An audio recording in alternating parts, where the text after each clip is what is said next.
बच्चू भाऊले जशी विधान परिषदची आमदारशिप भेटली, पुऱ्या महाराष्ट्रात जनता दरबार घेऊन, अरे बापा रे, जनता दरबार घेतला बच्चू भाऊचा, मतलब गर्दी बा जत्राच भरली आहे, पुरी जत्रा भरली आहे. मतदारसंघातल्या बाहेरचे लोक त्याच्या ज्या ज्या काही समस्या आहेत ह्या साऱ्या घेऊन या ठिकाणी आले आहेत आणि प्रत्येकाच्या सोबत बोलणं, प्रत्येकासोबत त्याच्या अडचणी समजून घेणं आणि संबंधित विभागाले त्या अडचणीबद्दल पाठपुरावा करणं, हे सारा या ठिकाणी बाजार समितीचे सन्माननीय संचालक श्री आगे सर आहेत. आणि वैभवले कोण नाही ओळखत बाबा, वैभव म्हणजे हिट माणूस आहे.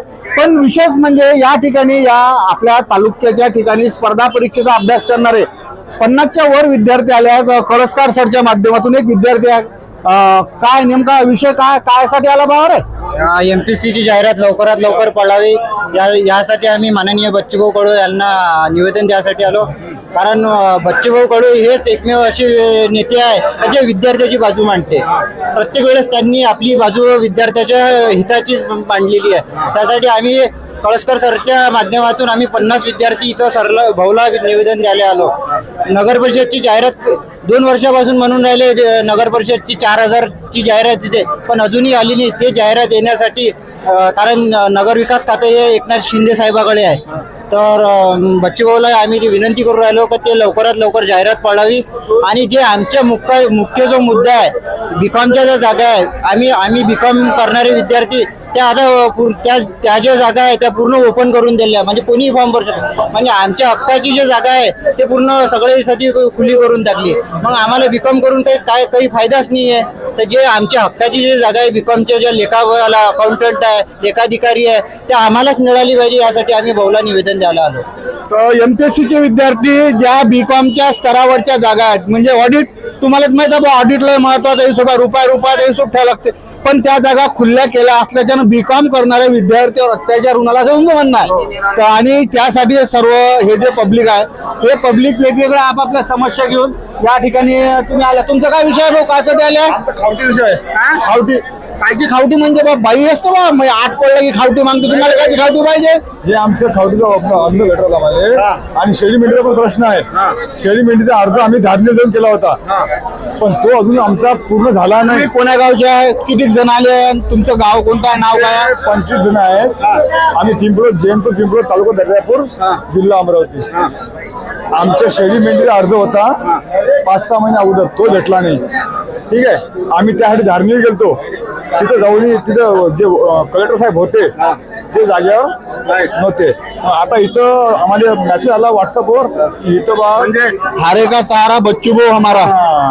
तर आम्हाला मेसेज आला म्हणजे मोबाईलवर की बा आज खावटीसाठी काहीतरी इथं मीटिंग आहे. तर सगळ्या गावाचे म्हणजे आपल्या जेवढे आदिवासी समाज आहे तेवढे आदिवासी आलेले आहेत. खावटीचा प्रॉब्लेम घेऊन या ठिकाणी आल्यात. तुम्ही जर याशिवाय इकडच्या बाजून जर पाहत असाल तर मोठ्या प्रमाणात जे नागरिक आहेत ते बी आपल्या अडचणी घेऊन बच्चू भाऊच्या सोबत संपर्क करत आहेत. कोणा गावचे आहेत, काय सारे कोणा गावचे आहे काका? सांगवांबेल तालुका बुर्दीजापूर जिल्हा अकोला. अकोल्याहून आले बाबा, तिकडे हरीशभाऊ पिंपळे आहेत ना आमदार? मेला ना. बर, काय प्रॉब्लेम काय तुमचा? हे खावटीसाठी आले. हे खावटीसाठी आलेले या ठिकाणी हे असे मोठी पब्लिक सर्वच ठिकाणी तुम्हाला दिसत आहे. प्रत्येक जण या ठिकाणी हे काकीनं जसा टाइम भेटला काढला ना बाबा, तंबाखू चुना लावला घासणं. काकी कायसाठी आले? आमच्या काही सरपंच काही कायसाठी आले?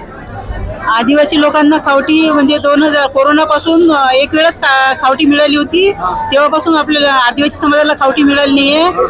पाऊस आला की पावसाळ्यात त्याची दैनंदिन दशा म्हणजे वेगळीच होते. खाण्यापिण्याची कामं नसते, रोजंदारी नसते. त्याच्यासाठी खावटीची गरज अत्यंत जरुरीची आहे. म्हणून आम्ही आदिवासी समाज, पारधी समाज, आमच्यासाठी खावटी मिळाली पाहिजे म्हणून इथे आम्ही जमलेलो आहोत. हा जो भाग आहे या ठिकाणी खावटीसाठी जवळपास आहे. तुम्ही कायसाठी आले भाऊ? आम्ही भाऊच्या भेटीसाठी आलो आहे. आमच्या मतदारसंघाचा, दर्यापूरच्या मतदारसंघातला प्रश्न घेऊन आलो आहे. भाऊचं काम चांगलं आहे. भाऊ आरोग्याच्या सेवेतून प्रसिद्ध आहे. आम्ही एक आरोग्याचा प्रश्न घेऊन आलो आहे, त्यासाठी आम्ही भाऊच्या भेटीसाठी आलो. मोठ्या प्रमाणात या ठिकाणी जे लोक आहेत आपल्या घराने घेऊन आले आहेत बच्चू भाऊच्या चरणी. काय तुम्हाला काय पाहिजे आता? आम्हाला पांढरी येतील. आमचं अतिक्रमणचे कागद घेऊन 2 महिने झालेले आहे, तरी त्यांनी आतापर्यंत काही कोण्या प्रकारची कारवाई केली नाही आहे. ते आम्ही करण्यासाठी भाऊपर्यंत आम्ही पोहोचलो. आम्ही भाऊपर्यंत पोहोचलो. भाऊनं आशीर्वाद दिला आहे ऑनलाईन ऑर्डर यायचा आहे म्हणजे ऑर्डर आलं तुम्हाला फोन मोठ्या प्रमाणात आणखीन एक भाऊ आहेत. काय नेमकं काय म्हणणं आहे तुमचं? तुम्हाला काय अडचण आहे तुमची? आमची अडचण आहे दादा का आम्ही अचलपूर आणि चांदूर बाजार या तालुक्यातील आदिवासी पारधी समाजाचे आहोत. सन 2019 ते 20 मध्ये आदिवासी विकास प्रकल्प कार्यालयामार्फत आदिवासी समाजाला खावटी योजना देण्यात येत होती त्यांच्या उपजीविकेसाठी एक मदत म्हणून. तर 2021 पासून त्यांनी बंद केली. आता 6 वर्ष झाले. 6 वर्षापासून यांना कोणत्याच प्रकारचा निधी दिलेला नाही. पारधी पॅकेज हा कमसे कम 300 ते 500 कोटीचा महाराष्ट्र सरकार राज्याकडनं मिळतात, पण त्याच्यामध्ये आमच्या समाजाला कोणत्याच प्रकारची योजना देत नाही आणि टाळाटाळ करतात. आज बच्चू भाऊ सोबत काय नेमकं बोलायचं आणि काय अपेक्षा आहे? बच्चू भाऊकडनं आम्हाला याच अपेक्षा आहे की त्यांनी आम्हाला न्याय द्यावा. का आमच्या ज्या योजना आहेत, ज्या आमचा हक्क आहे तो आम्हाला द्यावा, त्या पूर्ण कराव्या. आम्हाला बच्चू भाऊकडे हेच मागणी आहे की तुम्ही आमचे आमदार आहात, आम्ही तुम्हाला निवडूनही देतो आणि आमचा तुम्हाला पाठिंबा सुद्धा आहे पारधी समाजाचा. तर कमसे कम दादांनी एवढी मदत करावी आम्हाला. तुमचं काय म्हणणं आहे चव्हाण साहेब? सध्याची परिस्थिती अशी आहे की आमचा जो आदिवासी पारधी समाज आहे या लोकांना शासन खूप दुर्दोटत आहे. यांना खावटी शेळीघाट योजना मिळावी, पण याच्या दुजाभाव होत आहे. आज अचलपूर, चांदूर बाजार, दर्यापूर, अंजनगाव, मोर्शी, भातकुली, अकोला जिल्ह्यातील काही गावं असे तमाम पारधी समाजाचे लोक या ठिकाणी आपण गोळा केले आहेत आणि आपल्याला खावटी योजना शेळीघाट मिळाली पाहिजे यासाठी मी बच्चू भाऊंना निवेदन देणार आहोत. आणि हे काम करणारे फक्त एकमेव आमदार म्हणजे आमचे बच्चू भाऊ, ते सर्व पारधी समाजाचं काम करतील हे आम्हाला आत्मविश्वास आहे. बच्चू भाऊचे खंदे समर्थक असणारे वैभव पाटील पवित्रकार आहेत. बापा गर्दी होय का काय हो राजू पाटील? मेरा मायली लेकरू लयच गर्दी जमा झाली या ठिकाणी. का या सोमवार एवढीच गलती आहे, पुढच्या सोमवार याच्यावरही गलती दिसतील. लाखो महाराष्ट्रातले पुरे महाराष्ट्रातले लोक येतात भाऊ भेटाले, याच्यावरही गलती दिसतील. बरं, हे कसं काय नियोजन केलं? काय काय व्यवस्था केली? लोक चहा पाणी ठेवलं का नाही? चहा पाणी आहे, पाणी आहे, समन आहे. पिंपोळची आणखीन काही या ठिकाणी पारधी बांधवात काय नेमकं विषय काय काय मागणी आहे? आदिवासी धारणी प्रकल्प ऑफिस जे आहे त्या प्रकल्प ऑफिस मधून विविध ज्या आमचे जे बहुजन आहेत त्यांच्याकरता स्कीम चालू असते, पण त्याचा कुठेही लाभ भेटत नाही. त्याच्याकरता हे शेकडो बांधव बच्चू भाऊंना निवेदन देण्यासाठी इथं त्यांच्या कार्यालयात जमा झालेले आहेत. नुसतं अचलपूरचेच नाहीत, अचलपूर, दर्यापूर, नांदगाव, खंडेश्वर, भातकुली इथून हजारोच्या संख्येनं पारधी बांधव आदिवासी बच्चू भाऊंना निवेदन देण्याकरता आलेले आहेत की त्यांना याच्यामधून काहीतरी लाभ मिळावा व या समाजाचं कुठेतरी कल्याण हो याकरता हे सर्व लोक आलेले आहेत. तर आता लोक आपण बाहेरच्या लोकांच्या काय काय अडचणी आहेत प्रतिक्रिया ते ऐकून घेतलं, पण सध्या या हॉलमध्ये चाललो मी. अरे बापा रे, गर्दी होता काय हो राजे हो, त्यातल्या त्यात गरमी एवढा हा पूर्ण जो हॉल आहे या ठिकाणी सर्व लोक आपापल्या अडचणीसाठी एकत्र बसले आहेत. हे संपूर्ण हॉल तो या ठिकाणी भरला आहे. पाहिजे विशेष म्हणजे तुम्ही जर इकडच्या ठिकाणी पाहत असाल तर पांढराजो पुरे बच्चू भाऊच्या आजूबाजूला लोक मोठ्या प्रमाणात सध्या या ठिकाणी सध्या जमा होत झाले असून द्या ना बापा रस्ता द्या बरं, जागा द्या बरं, थोडीशी जागा द्या, मी ऍडजस्ट करतो. या लवकर हे गर्दी पहा. यस, तर या ठिकाणी सर्व गर्दी तुम्ही पाहत असाल. बच्चू भाऊ स्वतः लोकांच्या ज्या अडचणी आहेत समजून घ्यायसाठी प्रत्येकाच्या ज्या अडचणी आहेत ते समजून घेतात. संबंधित विभागाले या ठिकाणी फोन करून ज्या ज्या लोकांच्या अडचणी या ठिकाणी सॉल्व्ह होतात त्या सॉल्व्ह करतील आणि पुढच्या वेळेस नवीन काय अजून काय निर्णय घेतला येईल त्यासाठी मार्गदर्शन करत आहे. बच्चू भाऊ काय गर्दी आहे राजू, डबल लोक आलेच ना. असं जसं 4-5 महिने झाले, 1-1.5 वर्ष आले, लोक त्याच्या अडचणीत तुंबल्या होत्या आणि तोच उत्साह, तोच आनंद आणि डबल ज्या पद्धतीनं लोकांच्या अडचणी सॉल्व्ह करत हा सपाटा लावलाय. येणारा कालखंड कोणत्या प्रकारच्या ह्या अडचणी सॉल्व्ह करण्यासाठी आपलं पुढची रणनीती राहील किंवा कोणतं योगदान राहील? असं आहे, धर्मजातीच्या नावानं निवडून येणं फार सोपं असतं, पण प्रत्यक्षात जात धर्म सोडून म्हणजे त्याला धरून सोडल्यापेक्षा धरून सामान्य लोकांचा जो काही अडचणीचा आहे परिपाठ आहे तो सोडणं फार महत्वाचं आहे. इथं कसब लागतं, इथे त्याच्याबद्दलची प्रामाणिकता पाहिजे. ते आपल्या हातून अधिक लोकांना कसा फायदा होईल याचा विचारानं आपण उभं राहिलो पाहिजे. जे छत्रपती शिवरायानं डोक्यात घेतलं होतं, तुमच्या बाबासाहेब आंबेडकरांनी ज्या पद्धतीनं सामान्य माणसाला आधार देण्याचं काम केलं, त्या विचारानं ग्रासलेले आम्ही लोक आहोत. त्या विचारानं आम्ही चालणारे लोक आहोत. ग्रासलेले म्हटल्यापेक्षा त्या विचारानं लोकांचा विश्वास आहे का बच्चू कडूकडे गेलं का ते प्रामाणिकतेनं त्या गोष्टीकडे पाहतं आणि त्या पद्धतीने ते काम करतं. आखरी त्याच्या मागं त्याची निष्ठा आणि प्रामाणिकता असणं फार महत्वाचं असतं. आणि म्हणून लोकांचा विश्वास वाढला का गर्दी वाढतं, गर्दी वाढली का त्याची चर्चा होतं. त्याचपैकी तुम्ही त्या माध्यमातून इथं आलेले आहे. तसे भाऊ तुमचा कार्यक्रम म्हटलं की आम्ही येतो तिकडे. ज्यात रोहित जे पाटील आहेत त्याचं सध्या पवार उपोषण चालू आहे. पेढा खाऊन उपोषण सोडवलं. जे आपली मागणी होती तेच मागणी ते नाही घेतली. आम्ही पत्रकार परिषदेमध्ये प्रश्न केला होता की बच्चूभाऊच विरोधकाले एकदम सांगतात आणि जे एकदम धनदांडगे भांडवलदार मोठे राजकारणी तेही तुमच्या मागणीसाठी जर तसाच काहीतरी उपोषणाचा हत्यार उचला लागत असेल, बच्चूभाऊ येतो कॉपी होरी आहे. नाही, कॉफी कसं आखरी त्यांनी केलेलं आंदोलन हे शेतकऱ्यांसाठी आहे म्हणून मी टीका करणार नाही. आखरी कोणही करू दे.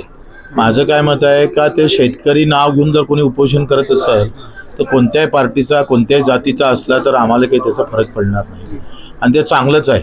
मी उलट पाठिंबा देणार होतो पण तिथं त्या स्टेजवरून आम्हालाच आमचेच वाबळे काढल्या गेले, आम्हालाच तिथं शिवगाळ करण्यात आली. आता उपोषणाच्या स्टेजवर मला शिवगाळ केला जात असेल तर हे चुकीचं आहे. लक्षात घ्या, आपण उपोषणाला बसलो, आपण सगळ्यांना घेऊन त्याचा कुठलाही झेंडा न लावता प्रहारचा पार्टीचा ते उपोषण आपण केलं. आता त्यांनी उपोषण सोडलं याचा अर्थ ते मॅनेज झाले असं म्हणणार का? पण काही लोक त्यांना असं म्हणणार का रोहित पवार मॅनेज झाले, ते दबले, त्यांनी अधिक उपोषण सुरू ठेवलं पाहिजे. मी या मताचा नाही आहे. आखरी आवाज उठवणं, त्याला तिथपर्यंत नेणं हे सुद्धा फार महत्त्वाचं असते. आणि मग आमच्यावर ज्या टीका केल्या, वास्तविक 30 जूनचा आपण शासन निर्णय काढायला लावला, समितीमध्ये आश्वासन घेतलं आणि 1 जूनला आपण शासन निर्णय काढला. म्हणजे 1 महिना अगोदर काढला का नाही काढला?